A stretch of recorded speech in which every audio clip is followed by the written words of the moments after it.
오늘 말씀 우리 보겠습니다. 에베소서 2장 10절 말씀입니다. 에베소서 2장 10절.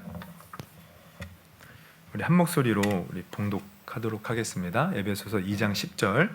시작.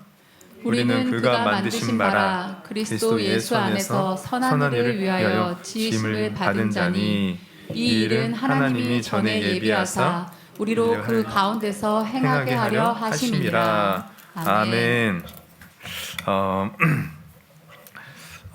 우리 오늘은 이제 구원의 서정 중 6번째 시간, 이제 성화를 살펴볼 시간이에요. 우리 성화에 대해서 살펴보려고 하는데, 이제 성화가 뭐죠? 다 아셔요 아마. 어렴풋하게 정확하게 물어보면 뭐라고 대답은 못하겠지만 뭐 성화 뭐 대충 알고 있어요 다, 그죠? 뭐 거룩하게 이제 우리의 삶이 변화되는 것, 뭐 이 정도는 다 기본으로 알고 계시겠죠. 근데 이제 어쨌든 오늘 이제 이 구원의 서정을 우리가 쭉 살펴보면서 깨달았겠지만 이 개념 정리를 잘해야 됩니다. 여러분, 우리 학생들도요, 공부할 때 공부 잘하는 학생들은 일단 개념을 잘 파악해요. 그래서 저는 우리 애들이 뭐 수학 문제 잘 모르면 사실 저도 봐도 모르겠어요. 중학교 1학년 때까지는 그나마 내가 이거 이렇게 푸는 거면서 알려주는데 2학년 되고 3학년 되니까 도무지 무슨 이런 어려운 문제를 다 내나, 참 우리 애들 대단하다 뭐 이런 마음이 드는데, 그때 항상 할 말이 없으니까 야, 개념을 봐, 개념을. 앞에 봐봐, 다 나와 있어. 근데 진짜 개념을 보면 다 나와요. 개념만 잘 파악해서 개념을 가지고 응용하면 웬만한 문제 다 풉니다.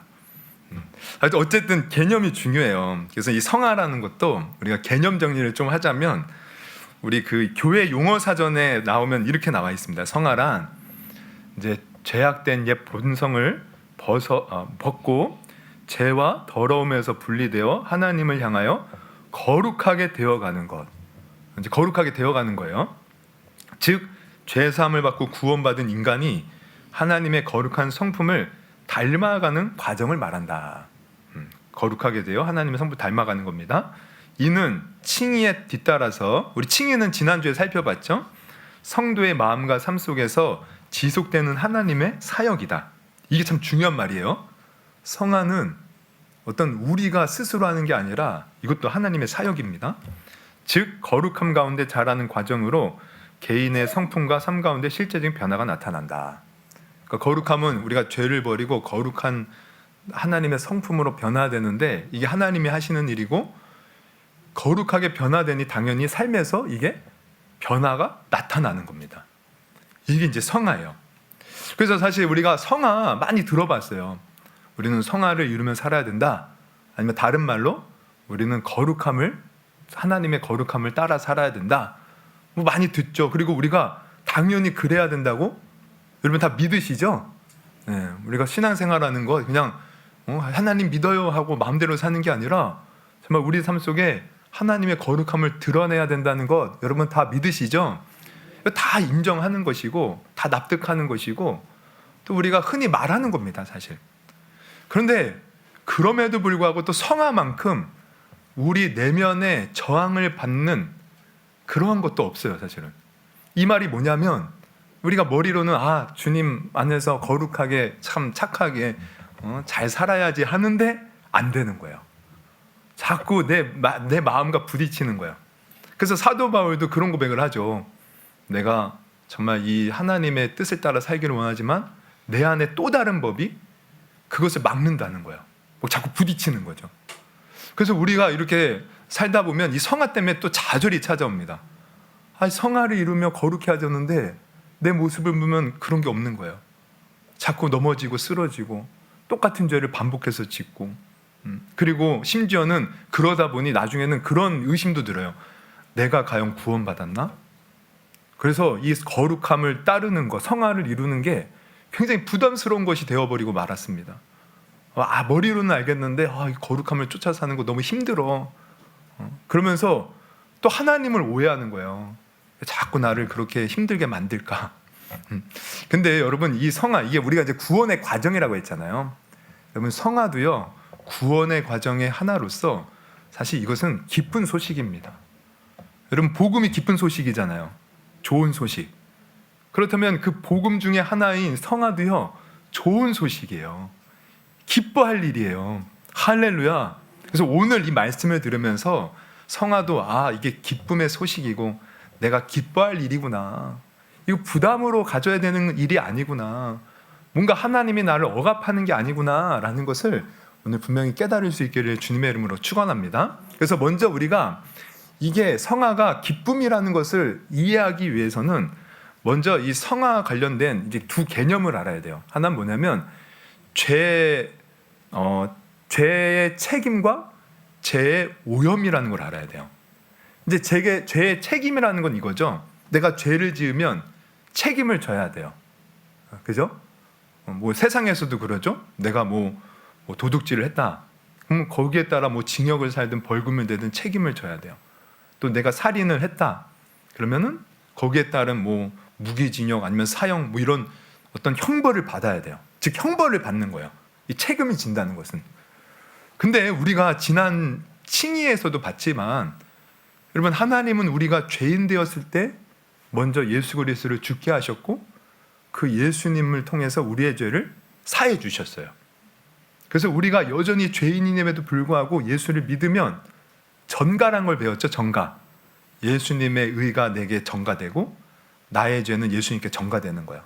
그래서 예수님이 나의 죄를 다 짊어지셨기 때문에 십자가에 달려 하나님의 모든 진노를 받으신 겁니다.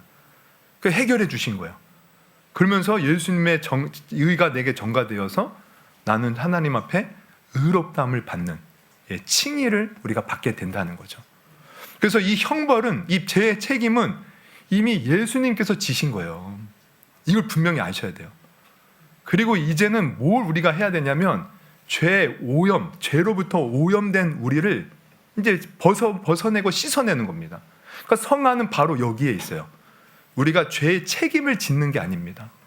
죄의 책임, 형벌은 이미 예수님을 통해서 해결되었어요. 이 성화라는 것은 이제 그 오염된 이 죄로부터 오염된 것을 씻어내는 거야. 좀 이해하기 쉽게 말씀드리면, 여러분 이제 우리가 이제 예를 들면 이런 거죠. 이제 어떤 아버지가 아이에게 5살짜리 아이에게 아이스크림을 사줬어요. 그러면서 야, 이거 손에 묻지 않게 조심해서 잘 먹어라. 와, 이제 먹어요. 근데 이 아들이 이제 장난기가 발동한 겁니다. 와, 먹다가 이제 순간 이걸 손으로 먹어 주물럭주물럭 해요. 그래서 막 이제 장난치기 시작하는 거야, 아이스크림으로. 아버지가 이걸 보고 깜짝 놀랐어요. 그러면서 야, 그만해, 그러면 안 돼. 이 아이는 순간 깜짝 놀라서 이제 아버지가 나를 혼내겠구나. 이제 아버지가 뭔가 나한테 어떤 제재를 가하겠구나. 막 겁을 먹었어요. 근데 아버지가 물론 이제 안 돼, 큰 소리는 쳤지만 이제 이렇게 얘기를 해요. 야, 너 내가 한번 용서해 줄 테니까 너 더 이상 그렇게 아이스크림 묻히면 안 된다. 알았지? 너 그렇게 하면 안 돼. 그러면서 얼른 가서 손을 씻어 얘기를 했어요. 그러면 잘 봐요. 일단 아버지가 혼내는 것, 이 형벌을 받는 것은 아버지가 용서해 줄게 해서 해결되었어요. 근데 아버지는 그런 아들에게 이제 가서 손을 씻으라는 거야. 혼내지 않을 테니까 손을 씻어. 그러면 여기서 질문, 아빠는 왜 씻으라고 했을까요? 씻지 않으면 뭐예요? 이게 나한테 안 좋기 때문이에요. 그러니까 아버지는 이 죄의 형벌이, 이게 씻으라, 이것은 죄의 형벌이 아니죠. 형벌은 이미 용서해 줬어요. 씻으라는 거예요. 죄의 오염으로부터 벗어나라는 거야. 근데 만약 이 아들이 씻지 않는 겁니다. 그럼 어떻게 되겠습니까? 이제 손에 그 아이스크림 묻어서 찐득찐득하죠. 뭘 만져도 찐득찐득해요. 그러면서 그 오염된 그걸로 막 뭔가 이렇게 과자를 먹어도 그게 묻어서 맛이 이상해져요. 그리고 심지어 그 오염된 손으로 뭔가를 만지고 뭘 먹어서 배탈이 날 수 있어요. 그럼 여기서 이제 우리는 어떤 생각을 하게 되냐면, 이 아들이 자꾸 만지는 것보다 찐득찐득하고 먹는 것보다 맛이 이상하고 먹었더니 또 배가 살살 아파. 그러면서 어떻게 오해하냐면, 아버지가 나를 혼내지 않았지만 내가 잘못해갖고 아빠가 나한테 벌 주나 보다. 여러분, 이거 말이 됩니까? 이거 말이 안 되죠. 아버지가 벌 주는 게 아니라는 거예요. 그 씻지 않아서 그 죄의 오염으로부터 영향을 받은 것이에요. 그러면 여러분 생각해 보세요.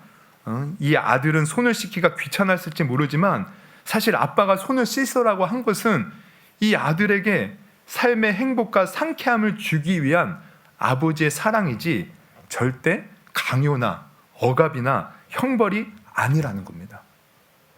그러니까 이게 우리 삶에도 그대로 적용돼요. 그러니까 성화라는 것은 하나님께서 우리에게 어떤 제게 책임을 묻는 게 아니에요. 형벌을 주는 게 아니에요. 우리의 죄의 오염을 씻어내라는 사실 사랑의 어떤 초대인 겁니다. 초대. 여러분 이해가 되시죠? 그러니까 이 죄를 씻는 거예요. 아니, 죄를 이렇게 내가 그것부터 벗어나는 거예요. 이미 죄의 형벌은 우리 예수님께서 해결해 주셨어요. 우리는 죄의 오염으로부터 벗어나는 거예요. 그래서 오전에도 제가 말씀드렸죠. 여러분 우리가 죄의 이 본질적인 죄들이 있다. 그 중에 하나가 바로 욕심을 부리는 거예요. 그럼 예를 들어서 어떤 사람이 이 욕심에 가득 찼어요. 탐심에 가득한 사람이 열심히 이제 돈을 법니다. 그래서 돈도 벌었어요, 사실. 근데 탐심이 가득하다 보니 어떻게 돼요? 만족이 없는 거예요. 계속해서 돈을 더 벌고 싶은데 뭔가 자꾸 안 되는 일이 벌어지면 하나님께 원망을 해요. 아이, 하나님은 내가 진짜 돈 벌어서 좀 잘 좀 살겠다는데 왜 이렇게 돈 버는 것을 막지? 이렇게 이제 불만 불평을 하는 거죠. 하나님이 나 돈 버는 거 싫어하시나? 하나님이 내게 벌을 내리시는 거나?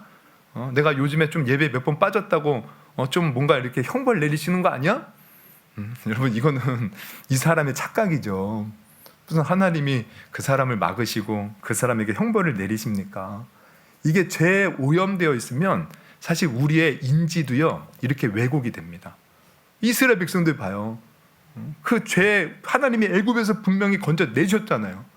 가나안 땅 나중에 주시잖아요. 근데 생각이 왜곡되어 있으니까 이게 죄의 오염으로부터 벗어나지 않아서 그래요.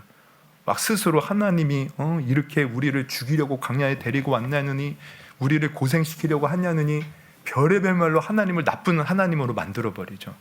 이게 다 죄의 오염 때문에 그렇습니다. 그래서 우리가 알아야 돼요. 하나님은 우리의 죄를 해결해 주셨어요. 할렐루야. 이제 우리가 해야 할 일은 그 죄로부터 벗어나는 일을 해야 돼요. 벗어나는 일, 이게 성화의 과정이라는 거예요. 그래서 이 성화의 과정을 한 신학자는 이렇게 이제 설명을 해요. 이 죄의 책임과 죄의 오염을 이제 구별해야 된다는 것을 명확하게 알려주는데, 하나님의 선언적 행위인 칭의에서 우리 죄의 책임은 예수 그리스도의 속죄 사역을 바탕으로 제거된다. 여러분 믿으십니까? 우리의 죄는 예수님의 속죄로, 그 십자가 사건으로 이미 제거되었습니다. 형벌은 우리에게서 벗어났습니다. 우리가 진짜 예수님을 믿는다면. 그러나 오염이란 죄의 결과이며 그 다음에 또 다른 죄를 낳는 우리 본성의 부패를 의미합니다. 성화 가운데서 죄의 오염은 제거되는 과정 중에 있습니다. 그래서 우리가 이 죄의 과정에, 이 죄의 오염에서 자꾸 벗어나게 되면 어떻게 될까요? 그때 비로소 우리는 주님이 원하시는 뜻대로, 주님이 우리의 삶에 이제 가지고 계시는 목적을 이루며 살게 되는 거예요. 여러분, 주님은 우리를 구원하셨어요. 하나님의 자녀 만드시고 또 우리를 통해서 영광 받으시려고. 또 이걸 다르게 표현하면 우리가 구원받은 이유는요, 이 땅에 살면서 하나님의 선한 일을 행하기 위해서. 그래서 오늘 본문 2장, 에베소서 2장 10절에 이렇게 나와 있죠. 우리 같이 한번 읽어볼까요? 시작. 우리는 그가 만드신 바라 그리스도 예수 안에서 선한 일을 위하여 지으심을 받은 자니, 이 일은 하나님이 전에 예비하사 우리로 그 가운데서 행하게 하려 하심이니라. 여러분, 우리는 하나님의 선한 일을 위하여 구원받은 줄 믿으시기를 바랍니다. 선한 일, 좋은 일, 착한 일. 그럼 우리 그리스도인들은 정말 하나님의 영광을 드러내기 위해서 이 선한 일을 해야 돼요. 예수님도 우리를 보고 빛과 소금이라고 하면서 우리의 착한 행실로 하나님께 영광을 올려드린다라는 말씀을 하셨어요. 여러분, 우리는 그렇게 살기 위해서 부르심을 받은 자들입니다. 그래서 그 선한 일을 하기 위해서는 이 죄에 오염된 것을 자꾸 이렇게 씻어내야 돼요. 성화의 과정을 통해서. 그래서 이 과정은 사실 기쁨의 과정입니다. 여러분, 저도 옛날에는 잘 씻지 않는 사람 중에 하나였는데 이게 어른이 되니까 자주 씻어요. 그래서 오히려 이제 제가 이렇게 피부과를 이제 요즘에 좀 다니곤 했는데 의사가 그래요. 너무 자주 씻지 말라고. 매일 씻으니까 이게 그 뭐 땀띠 같은 거, 이게 습진이 걸린다고. 씻더라도 비누칠 하지 말래요. 그럼 이제 그런 얘기를 하더라고요. 근데 씻는 게 좋아요. 왜냐면 좀만 이렇게 짬이 막 이렇게 묻고 몸에 뭔가 이렇게 찝찝하면은 잠도 잘 안 오고 그러잖아요. 씻고 나면 개운하잖아요. 여러분, 성화도 마찬가지입니다. 우리가 죄의 오염으로부터 벗어나면 이거 기쁜 일이에요. 그리고 내 마음이 점점 하나님을 닮아가 선한 모습으로 변화되는 것을 볼 때 이 기쁜 겁니다.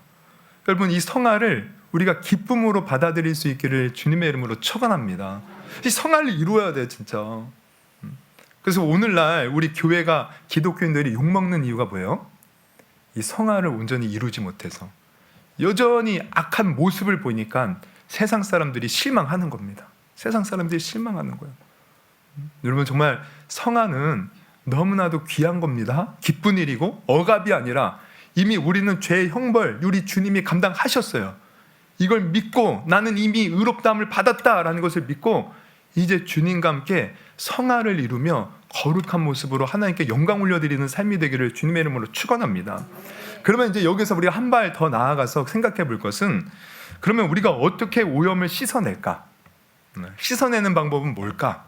우리가 생각을 해보면요, 먼저 이 오염을 씻기 위해서는 우리가 그걸 알아야 돼요. 하나님의 방식대로 씻는 겁니다. 내 방식대로 하는 게 아니에요. 그러면 신앙은요, 항상 우리는 하나님의 기준대로 신앙생활하는 겁니다. 할렐루야. 그러니까 하나님을 내가 믿고 이제 예수님을 나의 구조로 영접했으면 이제 나의 삶의 주인은 주님이셔요. 이 말은 제가 오전에도 이제 설명했지만 왕과 이 신하의 사실 주종관계랑도 비슷해요. 신하는 왕이 하라면 그대로 해요. 우리도 예수님을 주로 믿는다면 우리는 주님 뜻대로 사는 겁니다. 그래서 이 성화도 주님 뜻대로 우리가 이루어 가야 되는데, 그러기 위해서 우리가 먼저 알아야 될 것은 하나님은 언제나 우리에게 선하신 분이라는 거예요. 이걸 항상 확신하고 있어야 돼요. 내가 이해하지 못하는 방식, 내가 어떤 정말 받아들일 수 없는 방식일지라도 하나님은 선하시기에 반드시 내게 좋은 것을 주신다. 이걸 분명히 우리가 확신해야 돼요. 다르게 표현하면 하나님을 신뢰하고 하나님을 믿어드리는 겁니다. 그럴 때 사실 우리가 성화가 제대로 이루어져요. 네, 그래서 하나님께 내 삶을 맡길 때, 여러분 굿윌 헌팅이라는 영화를 아시나요? 아마 이제 유명한 영화라 뭐 한 번도 들어보시고 또 보신 분도 있겠는데, 이 굿윌 헌팅이라는 영화를 보면 이제 이게 윌 헌팅이 사람 이름이에요. 이제 그 주인공 영화에 그 윌 헌팅이라는 이제 주인공이 나오는데, 이제 이 남자 주인공은 어린 시절 가정 폭력으로 집을 나와 혼자 청소부 일을 하며 살고 있는 그러한 이제 청년이에요. 근데 사실 천재입니다. 아주 수학적으로 굉장히 천재예요. 환경이 뒷받침되지 않아서 청소 일을 하지 천재였어요. 그래서 이제 하루는 한 번은 이 이제 주인공이 청소하는 이 대학교에 그 랭보라는 교수님이, 이제 제럴드 랭보라는 교수님이 이제 그 복도 칠판에 이제 수학 어려운 문제를 이렇게 냈어요. 그래서 이제 이렇게 한번 학생들 보고 풀어보라고. 근데 어떤 학생도 그걸 못 푸는 거야. 근데 이 윌 헌팅이 청소 일을 하다가 이걸 보고 풀어버린 겁니다. 그래서 이 교수님이 윌 헌팅의 천재성을 알아보고 뭔가 이제 뭐 수학자 뭐 이런 걸로 이제 하려고 하는데, 문제는 성격이 완전 야생마처럼 거친 거예요. 어떻게 해볼 수가 없는 거예요. 그래서 그 기질을 바꾸기 위해서 이제 쇼 맥가이어라는 심리학 교수를 소개시켜 줍니다. 이제 상담을 해보라고. 하지만 윌 헌팅은요, 좀처럼 마음을 열지 않아요. 이 이제 심리학 교수님하고도 이제 싸워요. 갈등을 일으켜요. 그런데 이제 이 쇼 맥가이어 이제 교수님이 계속 신뢰를 주는 거예요. 계속 공감해주고, 계속 그 편을 들어주고, 계속 들어주고, 말을 들어주고. 그러자 이 누구죠? 이 주인공이 마음을 열기 시작하는 거죠. 이 얘기를 들어보니까 정말 이 헌팅은요, 어린 시절 부모님께 버림받아 고아원에서 지내야만 했습니다. 그러면서 이방 파양을 반복하면서 살다가 결국에는 혼자가 되었고 외롭게 그냥 그렇게 혼자 사는 인생이었어요. 곁에는 그를 지켜주는 보호자가 없었고 이제 철없는 친구 설리번이 이제 한 명이 있었는데 그냥 뭐 그렇게 이제 혼자 사는 거죠. 그래서 어디서든지 사랑받지 못한 헌팅의 어린 시절은 그에게 이제 심한 상처가 되었고, 그래서 헌팅은 막 자신에게 도발하는 막 친구가 있으면 또 또래 이렇게 아이들이 있으면 그냥 사정없이 막 그냥 폭력을 행하며 자기 기분을 풀었습니다. 그러한 이제 학생, 망가질 대로 망가진 인생. 근데 이 심리학 교수님에게 마음문을 여는 거예요. 그 심리학 교수님이 그의 편이 되어주고 그의 말에 귀 기울여주고 공감해주고 결국 마음을 열고 둘도 없는 친구가 되어 마음의 상처도 치유받고 나중에는 이제 새로운 인생을 살았다, 뭐 이런 내용입니다. 한번 보세요. 굉장히 감동적인 영화 중에 하나예요. 근데 여기서 우리가 알 수 있듯이 그 주인공이 그 심리학 교수를 믿지 못할 때는 마음문을 열지 않아요. 자기 방식대로 살려고 해요. 근데 마음을 열고 이 사람 믿을만 하구나, 자기의 속마음을 다 얘기하고 그러면서 그를 의지하면서 그와 함께할 때 그의 인생이 바뀌기 시작하더라는 거예요. 여러분, 성화도 마찬가지입니다. 사실 성화는 우리가 하나님을 얼마나 신뢰하느냐에 따라 달렸어요. 하나님이 여러분 우리를 사랑하시는 줄 믿으십니까? 그분은 언제나 나에게 선한 것을 행하시는 분이심을 믿으십니까? 지금 당장 고난이 있고 슬픔이 있고 내 뜻대로 되지 않아도 반드시 주님께서 가장, 우리 아까 찬양, 최고의 시간에 최고의 순간에, 이 말은 그 주님의 시간에 주님의 순간에 주님이 가장 좋은 것으로 우리에게 주신다는 거예요. 여러분, 이것을 믿으십니까? 이거 믿어야 돼요. 믿고 내 삶을 맡길 때 그때부터 사실 성화가 시작되는 겁니다. 그래서 이 성화를 이루는 방법은, 하나님의 방법은 다른 게 아니에요. 바로 말씀을 통해서 이루시는 거예요. 이 말씀, 뭐 다르게 말하면 계명, 주님이 주시는 율법, 우리가 이 율법을 지킴으로써 성화가 이루어지는 겁니다. 할렐루야. 그러니까 하나님의 방식은 하나님의 말씀이에요. 그래서 사실 우리가 하나님을 믿으면 이 말씀은 항상 우리와 같이 갑니다. 내가 하나님을 사랑할수록 그런 사람은 하나님이 제시하는 말씀과 멀어지지 않아요. 말씀 혹은 계명과 사랑은 분리되는 것이 아닙니다. 그래서 성화의 길은 말씀을 따르는 길이에요. 말씀을 따르는 길. 여기에 대해서 이제 싱글레어 퍼거슨이라는 신학자가 온전한 그리스도라는 책에서 이런 말로 표현을 해요. 계명은, 한번 넘겨보세요. 계명은 철로와 같아. 철로와 같대요. 그럼 철로가 뭡니까? 기차가 가는 길이잖아요. 이 길이 없으면 기차는 못 갑니다. 철로와 같다. 성령이 마음속에 부어주신 하나님에 대한 사랑으로 움직이는 삶은, 그러니까 우리가 하나님께 사랑받아서 우리가 살아가는 그 삶은 철로 위로 달리는 것, 철로 위로 달리는다. 사랑이 엔진의 동력을 제공하고 율법은 올바른 방향으로 인도한다. 둘은 상호 의존적이다. 사랑이 율법과 별개로 작용할 수 있다는 생각은 착각일 뿐이다. 그것은 나쁜 신학일 뿐 아니라 잘못된 심리학이다. 올바로 사랑할 눈은 율법에서 빌려야 한다. 그러니까 우리가 하나님의 사랑을 받고 하나님 뜻대로 살아가는 이 길이 바로 하나님의 말씀, 계명, 율법이라는 거예요. 그래서 이 계명 속에서 우리가 살아갈 때 비로소 아까 성화가 뭐였어요? 하나님의 거룩한 성품을 닮아가는 거잖아요. 그 말씀을 통해서 우리가 거룩한 하나님의 자녀로 변화되는 겁니다. 할렐루야. 그래서 이 말씀을 통해서 우리는 변화되어야 돼요. 변화되어야 돼요. 이 말씀을 통해서 우리의 생각이 바뀌어야 돼요. 하나님의 이 계명을 지키면서 살아갈 때 우리는 반드시 하나님의 형상대로 회복되는 은혜를 누리게 됨을 여러분 아시기를 바랍니다. 근데 여기서 이제 우리가 또 하나 생각해 볼 것은, 근데 문제는 뭐냐면 이게 생각처럼 안 된다는 거예요. 아까도 말씀드렸지만 내가 말씀 따라 사실 우리가 살아야 된다는 거 모르는 사람이 어디 있습니까? 근데 이게 실상 우리가 살면서 이렇게 뭔가를 실천해 보려면 안 될 때가 많다는 거예요. 그래서 나중에는 내가 진짜 변화될 수 있을까? 이런 의심이 들어요. 내가 진짜 주님의 뜻대로 내가 살 수 있을까? 근데 여기서 우리는 또 하나 알아야 될 것이 있어요. 우리가 하나님의 방식대로, 즉 말씀 따라서 살아가면서 성화가 이루어지는 것이지만 이것은 내 힘으로 하는 것이 아니라는 거예요. 그래서 아까 우리가 그 정의를 볼 때도 하나님의 사역이라고 그랬잖아요. 하나님이 하십니다. 그럼 어떻게 할 때 하나님이 하시느냐? 이걸 이제 이 성화를 이루기 위해서 이제 성경에서 이제 나오는 개념이 뭐냐면 바로 그리스도와의 연합이에요. 우리가 그리스도와 연합할 때 비로소 예수님이 내 속에서 그렇게 성화를 이룰 수 있도록 주님이 나를 이끌어 가시는 거예요. 할렐루야. 그러니까 이 연합이라는 말을 이게 성경의 구절로 얘기하면 이게 그리스도 안에서라는 말입니다.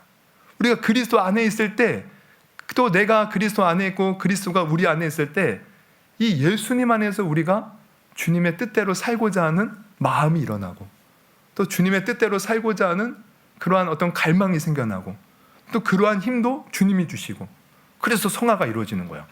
그래서 이 연합, 이것을 이제 그리스도 안에라고 이제 표현을 하는데, 우리 에베소서 1장 3, 4절이 이 교리를 드러내는 거죠. 에베소서 1장 3, 4절에 보면 찬송하리로다 하나님 곧 우리 주 예수 그리스도의 아버지께서 뭐라 그래요?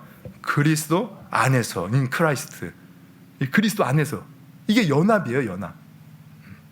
하늘에 속한 모든 신령한 복을 우리에게 주시되 곧 창세전에 그리스도 안에서 우리를 택하사 우리로 사랑 안에서 그 앞에 거룩하고 흠이 없게 하시려고. 거룩하고 흠이 없게 되는 것이 어디서 이루어져요? 그리스도 안에서, 그리스도와 연합할 때. 그러면 이 그리스도의 연합은 또 뭘 말합니까? 이거를 좀 약간 성경은 이제 쉬운 비유들이 있는데요. 우리가 요한복음 15장에 이런 말씀이 있죠. 나는 포도나무여 15장 5절 너희는 가지라 그가 내 안에 내가 그 안에 거하면 사람이 열매를 많이 맺나니 나를 떠나서는 너희가 아무것도 할 수 없느니라. 그러니까 이 연합한다는 것은 내가 예수님께 붙어 있는 거예요. 그래서 그분이 내 안에 계시고 나는 그분 안에 거하고 붙어서 있을 때 그분이 주시는 이 진액을 공급받고 우리가 열매를 맺게 된다. 여러분, 아까도 내가 오전에도 말씀드렸지만 나무가 열매를 맺을 때 이 열매는 처음에 어디서부터 그 진액이 공급받았어요? 뿌리에서부터. 뿌리가 죽으면 열매 못 맺습니다. 그 나무도 죽죠. 우리가 예수님께 붙어서 연합할 때 비로소 성화가 이루어지는 거예요. 그분의 마음, 그분의 능력, 그분의 주시는 그런 어떤 깊은 그러한 인도 속에서 우리가 열매를 맺을 수 있는 거죠. 그리고 또 에베소에 보면 이런 말씀도 있죠. 에베소서 4장 15, 16절 오직 사랑 안에서 참된 것을 아예 범사에 그에게까지 자랄지라 그는 머리니 곧 그리스도라. 그에게서 온몸이 각 마디를 통하여 도움을 받음으로 연결되고 결합되어 각 지체의 분량대로 역사하여 그 몸을 자라게 하며 사랑 안에서 스스로 세우니라. 그러니까 그분이 머리고 우리가 사실 이 교회라는 것은 그분의 몸을 이루는 우리잖아요. 그래서 한 예수님이 머리가 되고 우리가 몸이 되어서 함께 우리가 할 때 그 안에서 우리가 성화되어 가는 거예요. 이게 연합이고 이게 그리스도 안에 있는 것입니다. 그래서 그분 안에 있으면 그분이 자연스럽게 우리 마음속에서 하나님의 말씀 따라 거룩하게 살고자 하는 힘과 지혜와 마음을 주시는 거예요. 그러니까 우리가 예수님을 믿지 않을 때는요, 우리가 사실 누구와 연합된 자인지 아십니까? 바로 아담과 연합된 자입니다. 아담. 근데 아담은 사실 하나님의 말씀에 벗어나서 죄를 지은 인간이에요. 그래서 우리가 예수님을 모르고 아담과 연합되었을 때는 내가 태어날 때도 죄인으로 태어나요. 그리고 살아갈 때 온갖 죄의 본성에 따라서 살아갑니다. 이거예요, 이거. 그런데 이제 예수를 믿으면서 거듭나 예수님께 붙어 있으면 어떻게 돼요? 그 예수님이 주시는 마음 속에서 내가 애쓰지 않아도 하나님을 사랑하게 되고 또 말씀에 끌리게 되고 본능적으로 하나님이 원하시는 것이 무엇일까 생각하게 되고 모든 행동이 완벽한 것은 아니지만 범사에 하나님의 시선을 의식하게 되면서 하나 둘씩 내가 변하고 변화되어서 어느 순간 거룩한 하나님의 모습으로 우리가 이렇게 변화되어 있다는 겁니다. 이게 성화라는 거예요. 내가 하는 것이 아니라 내 안에 계신 예수님이 또 우리와 함께 하시는 그 예수님이 그 일을 이루신다는 거죠. 할렐루야. 그래서 우리가 이 성화를 진짜 제대로 이루기 위해서는 아까 말씀드렸죠. 먼저는 하나님의 사랑을 확신해야 돼요. 또 하나 우리가 분명히 알아야 될 것은 예수님이 지금 나와 함께 하신다는 거예요. 여러분 믿으십니까? 예수님이 나와 함께 한다. 여러분 여기에 우리는 차시에 집중해야 돼요. 내가 그저 성급하게 빨리 고쳐야지, 내가 빨리 바르게 살아야지, 빨리 내가 대단한 이 신앙인이 되어야지. 여러분 이러다가 다 망합니다. 내가 하는 게 아니에요.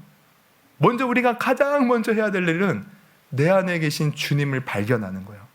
근데 어떻게 보면 이게 신앙의 시작이기도 합니다. 아까 제가 그 싱클레어 퍼거슨 교수님 얘기를 했는데 그분이 이런 간증을 해요. 이렇게 이제 자기의 신앙의 첫 그런 시작을 이렇게 이제 얘기를 해요. 예배를 마치고 교회를 나서면서 나는 삶에 대한 내 관점이 달라졌음을 깨달았다. 그리스도가 나에게 내주하고 계셨다. 나는 아무도 보는 사람이 없는지 확인하고 집까지 깡충깡충 뛰어서 갔다. 그러니까 나의 안에 계신 예수님을 발견하니까 너무 좋은 거예요. 너무 좋아서 누가 보는 사람 없지 하면서 막 뛰어갔다는 거예요. 나는 이는 내 인생에서 가장 기쁜 순간으로 손꼽힌다. 그때 나는 내가 어떤 사람인지 알게 되었다. 예수님을 발견하는 순간 내가 어떤 사람인지 알게 되었대요. 나는 주 예수께서 내주하러 와주신 사람이었다. 그렇다. 이 진리를 깨닫는 것은 한순간이지만 이 진리가 한 사람의 삶을 구성하는 모든 요소에 다 스며들려면 평생이 걸린다. 하지만 먼저 이 진리의 사실성을 깨닫지 않으면 그 과정은 절대 시작되지 않는다. 그러니까 우리가 신앙생활하면서 점점 변화되는 것은 바로 예수님을 발견하는 그 시작부터 시작된다는 거야. 그래서 평생 내 모든 삶 속에 예수님이 함께 하시는구나, 함께 하시 이것이 적용이 되고 적용이 되고 적용이 될수록 우리의 삶이 거룩하게 변화된다는 거죠. 그러므로 여러분, 내가 이렇게 성화를 이루어야 되는 것을 아는데 잘 안 되거든. 여러분 먼저는 나를 위하여 십자가 지시고 구원하신 주님의 사랑을 깊이 깨닫기를 주님의 이름으로 축원합니다. 그러면서 그 주님이 멀리 계시는 게 아니에요. 지금 우리 안에 계셔요. 우리와 함께 하셔요. 내 삶 속에 계십니다. 이 주님을 여러분 발견할 수 있기를 주님의 이름으로 축원합니다. 이 주님을 묵상하시고 이 주님을 생각하시고 이 주님을 바라보십시오. 그때 비로소 변화가 시작되는 거예요. 변화가 시작되는 거예요. 여러분 꼭 이런 것과 마찬가지인 것 같아요. 제가 이제 어렸을 때, 지금은 뭐 우리 애들이 이제 커서 각자 방을 쓰잖아요. 근데 예전에 우리 애들이 어렸을 때는 이렇게 이제 한 방에서 잘 때가 많았어요. 특히 이제 한여름 같은 경우에는 이제 에어컨이 물론 거실에도 있지만 우리 대부분 2in1 그래가지고 이 안방에도 하나 있고 뭐 거실에도 있고 그러잖아요. 근데 잘 때는 이제 안방에는 작은 에어컨을 틀면서 이제 그게 아니구나. 제가 이제 예전에는 안방에만 이 벽걸이 에어컨이 있었어요. 그 에어컨. 그래서 이제 어쩔 수 없이 이제 더우면 안방에서 이제 이렇게 자야 되는데 이제 한 방에 같이 자는 거예요. 그럼 처음에는 막 우리 애들이 막 까불고 막 떠들고 막 그러다가 이제 조금 시간이 지나니까 이제 잠들 때쯤 이제 조용해졌어요. 근데 갑자기 조용한데 윙 하는 소리가 들리는 겁니다. 그때부터 갑자기 비상이 났어요. 갑자기 다 불을 켜고 일어나서 모기다 모기. 그래서 모기를 이제 잡기 시작하는 거죠. 이제 그러면서 어디 갔나 방 구석구석을 다 샅샅이 뒤집니다. 그러면서 그때부터는 날아다니는 먼지도 모기처럼 보여요. 벽에 붙은 얼룩도요. 저 모기 아닌가? 모기처럼 보여요. 온통 신경이 다 모기에게서 모든 것이 다 모기와 관련된 것처럼 보이는 거야. 여러분 우리의 신앙도 이와 같습니다. 내 안에 계신 예수님을 발견하는 순간 우리는 정신이 번쩍 드는 거예요. 그러면서 모든 상황들이 다 예수님과 관련된 것으로 보여요. 예전에는 그냥 내 모든 삶에서 어려움이 있으면 나한테 왜 이런 어려움이 있나, 문제가 있나, 하나님 왜 그러십니까? 근데 예수님을 발견한 순간부터 나의 고통도 나의 고난도 다 주님의 뜻에 있겠구나. 주님과 관련된 것이겠구나. 내가 보는 것마다 다 주님과 관련돼 보이는 거예요. 마치 모기를 발견했을 때 모든 것이 모기와 관련된 것처럼 보이는 것처럼 내 삶이 이제는 다 주님과 관련되어 있어요. 그 속에서 주님의 섭리를 느껴요. 주님의 뜻을 깨달아요. 주님이 원하시고 기뻐하시는 것이 무엇인지 감지하게 돼요. 그러면서 내가 더 이상 과거처럼 살지 않고 주님과 함께하는 삶을 살게 되는 거예요. 그러면서 그 속에서 아까도 말씀드렸죠. 이거 좋은 겁니다. 이거는 주님 안에서 내 죄의 오염의 문제들이 하나하나씩 씻어나갈 때 우리의 몸과 마음은 상쾌하게 되고 하나님이 원하시는 선한 일을 하기에 부족함이 없는 하나님 앞에서 온전한 모습으로 서는 성화를 이루는 자가 되어진다는 겁니다. 할렐루야. 그래서 여러분 오늘 기억하십시오. 성화는요, 이거 거룩하게 어떻게 살지 부담스러운 게 아니라 마치 손을 씻듯이 기쁜 일입니다. 할렐루야. 내가 몸을 씻듯이 기쁜 일이에요. 물론 씻기 싫어하는 사람은 씻는 거 귀찮은데 뭐 그럴 수도 있겠지만 씻으면 좋잖아요. 우리 아들도 그래요. 우리 아들이 사실 씻는 거 진짜 싫어했어요. 이빨 닦는 것도 엄청 싫어했어요. 그때 이번에 치과 갔더니 이빨 치아가 4개가 썩은 거 있죠. 그리고 그렇게 씻기를 싫어했는데 요즘에는 매일 저보다 더 잘 씻는 것 같아요. 씻어야 상쾌하대요. 씻어야 좋대요. 그리고 이제 이빨도 잘 닦아요. 이제 여러분 씻는 건 좋은 겁니다. 우리의 죄의 오염도 씻는 게 좋은 거예요. 성화는 좋은 겁니다. 근데 이 성화는 언제 이루어지느냐? 내가 하나님의 사랑을 확신할 때, 그리고 주님이 나와 함께 하심을 내가 인식할 때. 여러분 이 성화의 원리를 잘 아시고 우리 평생에 주님과 함께 하면서 이 기쁜 일을 우리가 하루하루 주님과 함께 이루어 갈 수 있는 저와 여러분이 되기를 주님의 이름으로 축원합니다. 할렐루야. 우리 한번 찬양 부르고 한번 들은 말씀 듣고 한번 기도했으면 좋겠어요. 우리 최고의 시간에 저도 이번에 이 곡을 처음 들었거든요. 처음에 들을 때는 좀 어렵다 이제 이랬어요.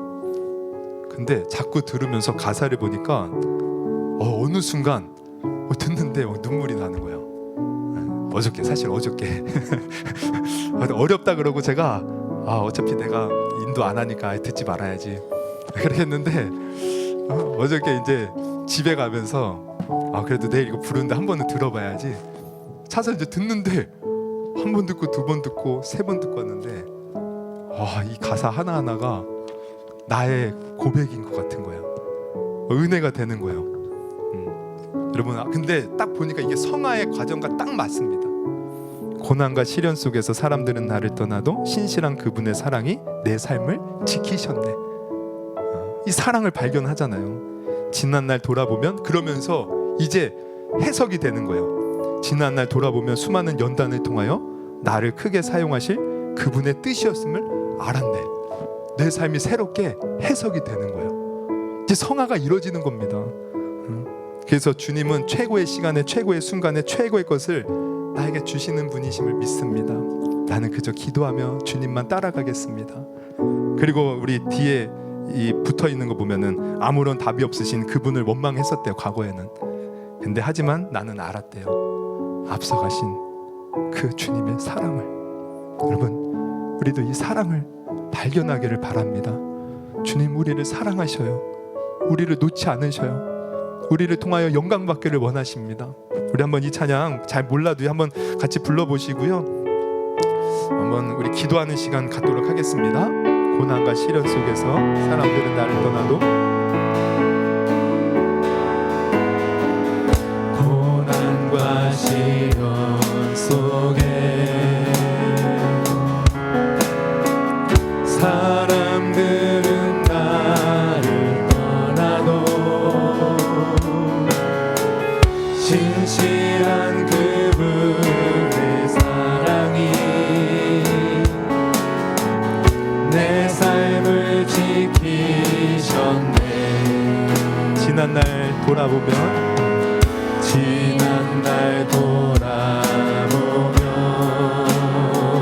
수많은 연단을 통하여 수많은 연단을 통하여 나를 크게 사용하신 그분의 뜻이었음을 알았네. 최고의 시간에 최고의 순간에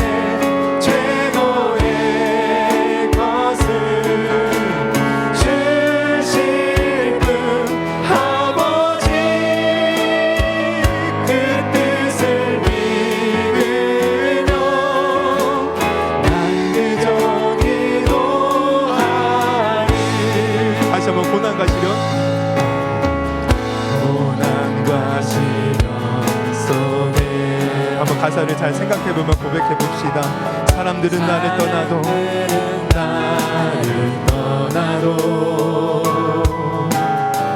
신실한 그분의 사랑이 내 삶을 지키셨습니다. 내 삶을 지키셨네. 지난 날 돌아보면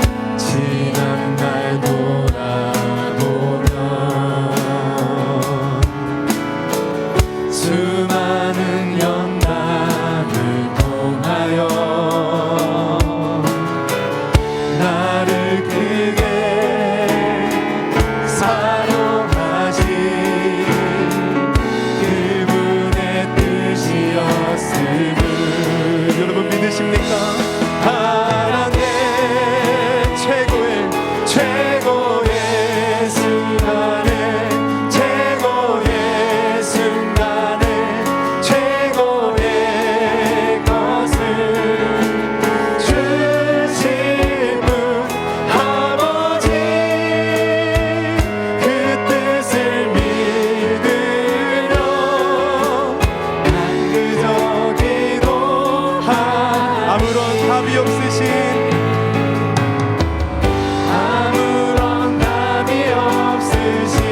그분을 원망했었네.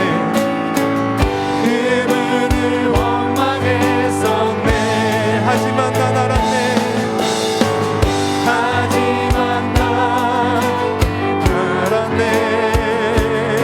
나를 앞서가신 그 사랑 최고의 시간에 최고의 순간에 최고의 것을 주시 아버지 그 뜻을 믿으며 난 그저 기도 우리 한번 한 손을 높이 들고 찬양합니다. 최고의 시간에 최고의 순간에 최고의 것을 주실 분 아버지